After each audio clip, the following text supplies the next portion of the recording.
A very warm welcome to this session of my English class. आज आपण आपला जो चॅप्टर आहे बेबी पँगोलिन्स नाईट आउट ह्याचा पुढचा भाग वाचणार आहे. आपण पाहिलं की बेबी पँगोलिन म्हणजे काय असतं, खवले मांजर. तर ह्यांच्या बाबतीत हा चॅप्टर आहे. तर बेबी पँगोलिन्स नाईट आउट म्हणजे त्याचं पिल्लूचं नाईट आउट म्हणजे रात्रीची भ्रमंती, ह्याच्या बाबतीत हा चॅप्टर आहे की कशा प्रकारे आई प्रेमाने एका बेबी पँगोलिनला उठवते, जगवते आणि नंतर त्याला आपल्या पुच्छवरती बसवून ती बाहेर फिरवायला घेऊन गेली. त्याच्या पुढे काय होतं, चला आपण वाचूया बेबी पँगोलिन्स नाईट आउट मध्ये. तर आतापर्यंत by now mama and baby had reached the ant hill. तर जी आई आणि जे छोटा बेबी आहे ते लोक आंट हिल पर्यंत पोहोचून जातात बोलता बोलता. आंट हिल काय आहे, मुंग्यांचे वारूळ, तिथपर्यंत पोहोचतात. Mama used her strong sharp and curved front claws to quickly demolish the ant hill. तर आई जी ममा असते ती काय करते, आपले स्ट्रॉंग म्हणजे खूप मजबूत, शार्प, नुकीले आणि कर्व्ड म्हणजे कसं असं थोडंसं असं, हे दिस इज कर्व्ड, ठीक आहे ना. अशा प्रकारचे जे पुढचे जे क्लॉज आहेत, तिचे नख असतात, तिचा यूज करते डिमॉलिश द आंट हिल. म्हणजे जो आंट हिल, जे मुंग्यांचे वारूळ आहे तिला असं आपले असे क्लॉजनी जे मजबूत आहे त्याच्यानी ती तोडायचा, हटवायचा प्रयत्न करते. The termites inside begin to run helter skelter. तर आतले जे टर्माइट्स असतात ते इकडे तिकडे धावू लागतात. त्यांना असं वाटतं की एकदमच त्यांच्यावरती प्रहार झालाय, तर ते हेल्टर स्केल्टर म्हणजे इकडे तिकडे धावू लागतात. In and out went mother's once 1.5 foot long sticky tongue. तर अशा प्रकारे त्या त्यांच्या वारूळमध्ये आईची जी 1.5 फूट लॉंग स्टिकी टंग, जी जीभ असते, जी लंबी आणि स्टिकी म्हणजे कशी चिपचिपी अशी जीभ, ती आत बाहेर करत असते. कशाच्या आत, त्या वारूळच्या आतमध्ये जे तिने जागा केली असते तिथे. She began to devour the termites. Devour म्हणजे काय, eat quickly and a lot at a time, म्हणजे एका बरोबर खूप सारं लवकर खाणं. तर ती अशा प्रकारे लवकर ते जे टर्माइट्स असतात त्यांना खाऊ लागते आपली लंबी जीभ करून. Look baby they are delicious. तर ती आपल्या बेबीला सांगते की पहा बेबी, हे जे आहे खूप डिलिशियस आहे, स्वादिष्ट आहेत. हे बघ, ह्यांचं जे जेवण आहे ते हेच असतं. जसं आपण वरण भात खाणं आपल्याकरता एक नॉर्मल गोष्ट नाही की आपण भाजी पोळी खातो, तसं त्यांचं तेच जेवण असतं. प्रत्येक प्राण्याचं एक काही ना काही जेवण फिक्स असतं, ते देवाकडनंच तसं आहे. तर ह्यांचं हे जेवण, हे टर्माइट्स आहे, मुंग्या आहेत, हे सगळं ह्यांचं जेवण फिक्स आहे, ठीक आहे ना. तर ते काय म्हणते आपल्या बेबीला की पहा हे खूप स्वादिष्ट आहे, ईट देम अप क्विकली. तर लवकरशी यांना खाऊन घे. This is how we pangolins gobble up termites. तर अशाच प्रकारे आपण या टर्माइट्सला गॉबल अप म्हणजे लवकर खाऊन घेतो. Baby watched mother and tried to follow her example. तर जे बेबी होतं ते आपल्या आईला फार नीटपणे बघत होतं आणि मग ते टू फॉलो हर एक्झाम्पल, जसं ती करत होती तसंच त्यांनी पण करायचा प्रयत्न केला. स्लोली येस, हळूहळू. Baby could do it too. तर छोटा बेबी आहे तो पण हे करू शकतो. In and out went his tiny tongue. तर त्याची चुकी, तो बेबी आहे छोटासा, तर त्याची छोटीशी टंग जी आहे, जीभ आहे, ती आत बाहेर करत होती त्या जागेच्या. This was his first solid meal after being nursed on mother's milk for a month. तर पहिल्यांदा तो आपल्या आईच्या दुधाच्या व्यतिरिक्त काही खात होता, काही सॉलिड म्हणजे ठोस आहार खात होता. And he found the termites truly delicious. आणि त्याला सुद्धा ते जे टर्माइट्स होते ते फार स्वादिष्ट लागले. Just like mother had said they would be. जसं की आईने तिथे सांगितलं होतं की ते असतीलच स्वादिष्ट, तसेच ते होते. शी टू वॉज हॅपी. तर ती पण खूप प्रसन्न होती की तिचा छोटा बाळ त्यांचं जेवण करू लागला होता. Good baby, remember this is the proper food for us pangolins. तर ती आपल्या बाळाला सांगते की हो बेबी, खूप छान, असंच. आणि एक गोष्ट लक्षात ठेव, रिमेंबर म्हणजे आठवण ठेव, की हेच आपल्या पँगोलिन्सचं हेच जेवण आहे, प्रॉपर फूड आहे आपला. We don't have teeth like other animals. आपल्याला बाकी जनावरांसारखे दात, हे जे टीथ असतात ते नाहीये. So this is what we eat. आणि म्हणूनच आपण हे खातो, आपली म्हणजे जिभेच्या सहायतेने जे खाऊ शकतात, बिना चबवता ते खातात. Just then mama smell something. त्याच वेळेस ममाला त्याच्या काहीतरी स्मेल केलं, त्याने काहीतरी वास आली. In a trice she pulled her baby to herself and held him close to her belly. तर तिने अगदी खूप लवकर आपल्या बेबीला आपल्या जवळ घेतलं. आपल्या टमी म्हणजे बेली म्हणजे काय, की आपल्या छातीशी पेटशी लावलं आणि जवळ घेऊन घेतलं. She hid behind a rock and pulled her long body together into a tight ball. तर तिने काय केलं, एक जे आहे रॉक होता, एक मोठासा पत्थर होता, तिथे ती त्याच्या मागे जाऊन लपून गेली. पहा, बेलीचा अर्थ इथे दिलाय स्टमक, ठीक आहे ना, जे आपलं पोट असतं. तर अशा प्रकारे तिथे लपून गेली एका पत्थरच्या मागे जाऊन. Pulled her long body together into a tight ball. आणि हे लोक काय करतात की आपली बॉडी अशी अशी रोल करून घेतात आणि जसं की मोठासा बॉल असतो असं, आणि तो पण खूप टाईट की त्याचं कोणी काही करू नाही शकत, अशा प्रकारचं तिने बनवून घेतलं आपल्या अंगाचं. Anyone would think she was just another piece of rock. तर कोणी पण तिला पाहिलं तर हे समजले की ते एक पत्थर आहे कोणचा दुसरा. After a while the smell diminished. आणि थोड्या वेळाने ती जी स्मेल होती, ती जी वास होती, ती डिमिनिश्ड म्हणजे रिड्यूस्ड, कमी झाली आणि चालली गेली. It seemed to come from a safe distance. आणि असं वाटलं की आता ह्याची जी दुरी आहे, सेफ डिस्टन्स म्हणजे दुरी आता सेफ आहे, आता ते लोक सेक्युअर होते. Mama loosened her tail a bit and listened carefully. तर आईने जे आहे आपली जी टेल होती, आपली पूछ होती, जी तिला थोडंसं लूज केलं, ढिलं सोडलं आणि अगदी लक्ष देऊन ऐकू लागली. She sensed a bright light passing on. तर तिने एक ब्राईट लाईट म्हणजे खूप काहीतरी कोणची लाईट असते असं जवळनं जाते असं तिला वाटलं. And with it some sound. आणि त्याच्याच बरोबर काही आवाज सुद्धा येत होत्या. She uncurled herself very very cautiously and let the baby go. तर तिने फार सावधानीपूर्वक आपल्याला जे एक कर्ल करून घेतलं होतं, आपला जो बॉल बनवला होता, ते तिने हळूहळू करून आपल्याला उघडला आणि बेबीला जाऊ दिलं, बाहेर काढला. Did you note the smell just now. तर ते बेबीला म्हणाले की तू आत्ता ही जी वास आली ही तू पाहिली, सुंगली.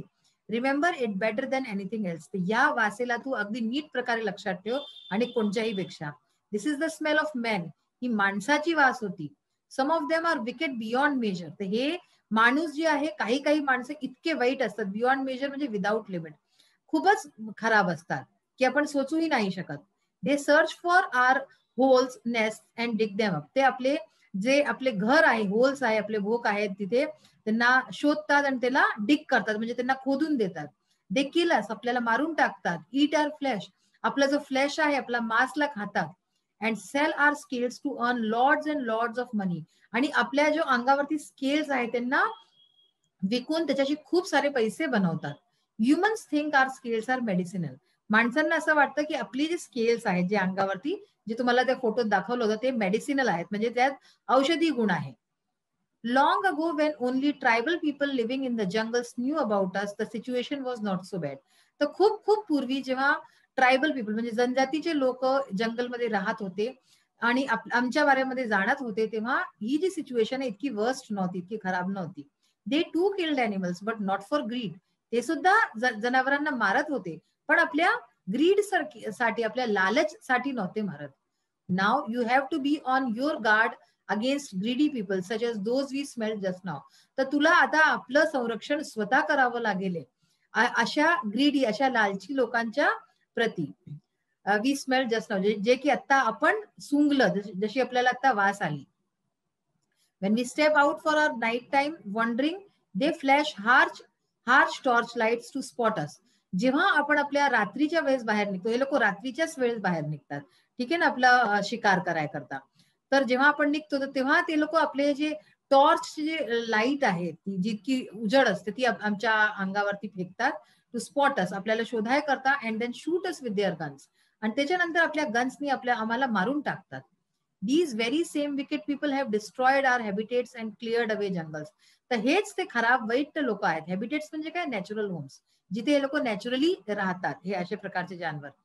तर ह्यांनी जे आहे आमचे घर बर्बाद करून टाकलेत आणि क्लिअर्ड अवे जंगल्स, जंगलचे जंगल उखाडून टाकलेत. हे असेच हे लालची लोक आहेत जे. There's no room for us to build our homes. तर आपले घर बनवाय करता आपल्याला आता कोणती जागा नाही उरली. And to roam around anymore. आणि आपण आता स्वच्छंदतेने इकडे तिकडे फिरू पण नाही शकत. Life is now full of hardships. तर आता आपलं जे जीवन आहे फार कठीण झालेलं आहे. You can never tell when someone lurking around might kill you. तुम्ही केव्हाही नाही सांगू शकत की केव्हा कोण येऊन जाईल असा प्रकारचा लालची माणूस आणि आपल्याला जे आहे मारून टाकेल. बी वॉर्न बेबी, बी केअरफुल. तर ती आपल्या बेबीला वॉर्न करते. तर म्हणून तू वॉर्न राहा, सचेत राहा नेहमी, आणि केअरफुल राहा, आपलं लक्ष ठेव, अशा प्रकारे ती सांगते. नेक्स्ट सेशन मध्ये वाचूया की आता पुढे आणि काय ती सांगते आपल्या बेबीला. सो आता आपण बघूया याचे काही क्वेश्चन आन्सर्स आहेत लिसन अँड आन्सर मधले. जे साईड क्वेश्चन्स आहेत ते बघूया. What did mama and baby see on their way? तर मामाला म्हणजे आईला आणि त्या छोट्या बाळाला काय दिसतं त्यांच्या रस्त्यावरती? मामा and baby saw a porcupine on their way. तर त्यांना रस्त्यात एक पॉर्क्युपाईन दिसतं. Guess where they live. ते कुठे राहतात हे ह्याचं गेस करा, ह्याचं अनुमान लावा. They lived in a snug hole in the earth. ते एक जे आहे स्नग होल मध्ये राहतात. एक भोक असतं जे जमिनीच्या आत असतं त्याच्यात राहतात. Guess the meaning of ant hill. Ant हिलचा अर्थ काय आहे? It's a pile of earth formed by ants over their living place. जिथे ते राहतात मुंग्या असं पाईल ऑफ अर्थ म्हणजे एक असं ढीक बनवून घेतात ना, तर त्याला म्हणतात पहा मुंग्यांचे वारूळ आपण मराठीत ज्याला म्हणतो. What do human babies eat as their first solid meal discuss. तर जे ह्युमन बेबी असतात आपले माणसांचे जे लहान मुलं असतात ते आपल्या पहिल्या सॉलिड मील मध्ये काय खातात? Human babies eat over boiled thick and soft rice as their first solid meal. तर काय खातात? भात असतो ज्याला खूप चांगला शिजवलेला एकदम मऊ मऊ गुरगुट्या भात असतो ते खातात. Guess the meaning of. आता पहा मिनिंग याची काय आहे? मेडिसिनल. मेडिसिनलचा काय अर्थ होईल? Helpful as a medicine for healing illness. म्हणजे जर कोणतं तुम्हाला बिमारी आहे काही इलनेस आहे तर त्याच्याकरता जे जी वस्तू ठीक करायकरता कामास येईल medicine. Helpful as a medicine for healing illness. तर मेडिसिनल हर्ब्स प्लांट्स असतात. ठीक आहे ना, मराठीत आपण काय म्हणतो? औषधी. नेक्स्ट आहे ट्रायबल. ट्रायबलचा काय अर्थ आहे? Related to or concerned with tribes. जे जनजातींशी रिलेटेड असतं संबंधित असतं त्याला आपण ट्रायबल म्हणतो. Like tribal art, tribal customs. ठीक आहे, आदिवासी ह्याला आपण मराठीत म्हणूया. थिंग्स टू डू मध्ये बघा आता find out more about food chains. आता फूड चेन्स हा शब्द पुढे येईल आपल्याला चॅप्टर मध्ये. तर ह्याचा अर्थ काय आहे? Living creatures in nature feed and survive and eating the other species of creatures. पहा जेही क्रिएचर्स लिव्हिंग क्रिएचर्स आहेत जे प्राणी जिवंत आहेत, किती विविध प्रकारचे प्राणी आहेत आपल्या धर्तीवरती आहे ना, जे पशु पक्षी आहेत ते सर्व्हाइव्ह करतात, ते जिवंत राहतात on eating the other species of creature. दुसऱ्या स्पीशीजला खाऊन जिवंत राहतात. Each type of creature feed on the one below it in the series of living creatures. म्हणजे जो या ह्याच्यावरती असेल स्तरवरती तो आपल्याहून खालच्याला खाईल, जे ह्याच्यावरती असेल तो आपल्याहून खालच्याने खाईल. तर हेच सांगलं जाते की below it in the series of living creatures. आपल्याहून वरच्याला कोणी, जसं की लायन आहे तो आपल्याहून खालच्या बकरीला खाईल, बकरी येते आपल्याहून खालच्या. तर अशा प्रकारे असतं. हेच फूड चेन आहे आणि ही फार जरुरी असते. Trap camera. What is a trap camera? People who want to take photographs and study the animal life set up cameras in the forest. आता जर तुम्ही डिस्कव्हरी वगैरे चॅनल बघत असाल तर त्याच्यात आपल्याला खूप हे जितकेही जनावरं आहेत, अॅनिमल्स आहेत, बर्ड्स आहेत, त्यांची खूप बारीक बारीक गोष्टी सांगितल्या जातात आणि दाखवतात ते लोक चित्र. तर ते कसं असतं की जंगलमध्ये त्यांची जे नॅचरल हॅबिटेट आहे तिथे कॅमेराज फिट केले जातात. ठीक आहे ना, in the forest and get their photographs without their knowledge. तर त्यांच्या नॉलेजच्या बिना, त्यांना माहितीच नसतं आणि त्यांचे फोटोग्राफ्स अशा प्रकारे खिचतात आणि व्हिडिओज बनवले जातात. So that is trap camera. The hidden camera is called the trap camera. जो लपलेला, जो छिपलेला कॅमेरा असतो त्यालाच ट्रॅप कॅमेरा म्हटलं जातं. इंग्लिश वर्कशॉप बघा. Make other meaningful sentences by using other words in place of the highlighted words. इथे आपण पुढे काही हायलाइटेड वर्ड्स बघू, त्याच्या जागी दुसरे शब्द आपल्याला टाकायचे आहेत. We will go ant eating today. तर आंट इटिंगच्या जागी काही दुसरं लिहायचं. We will go boat riding today. ठीक आहे ना, की आपण बोट रायडिंगला जाऊया आज. This is how we pangolins gobble up termites. तर this is how we pangolins gobble up termites. ह्याच्या जागी आपण काय लिहू? बॉयज एन्जॉय ट्रॅकिंग, की आम्ही मुलं ट्रॅकिंग एन्जॉय करतो. You have to be on your guard against greedy people.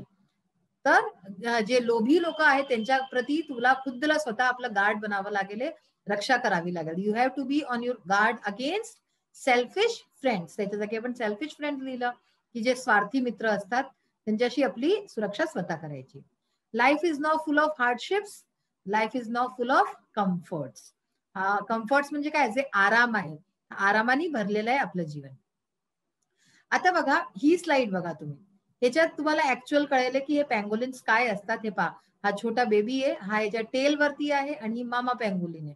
ठीक आहे ना, तर ह्याच्याने तुम्हाला कळलं की कसं असतं. आणि हे जे आहेत हे दीज आर द स्केल्स. हे स्केल्स असतात त्यांच्या अंगावरती, ज्याला की ज्याच्यात म्हणतात मेडिसिनल व्हॅल्यू आहे. तर कशी वाटली पिक्चर? सुंदर आहे ना, छोटा बेबी आहे आणि त्याच्या आईवरती आहे. तर आज आपला सेशन फिनिश होतोय. नेक्स्ट सेशन मध्ये आपण परत लवकरच भेटूया. Till then bye, have a nice day. Thank you.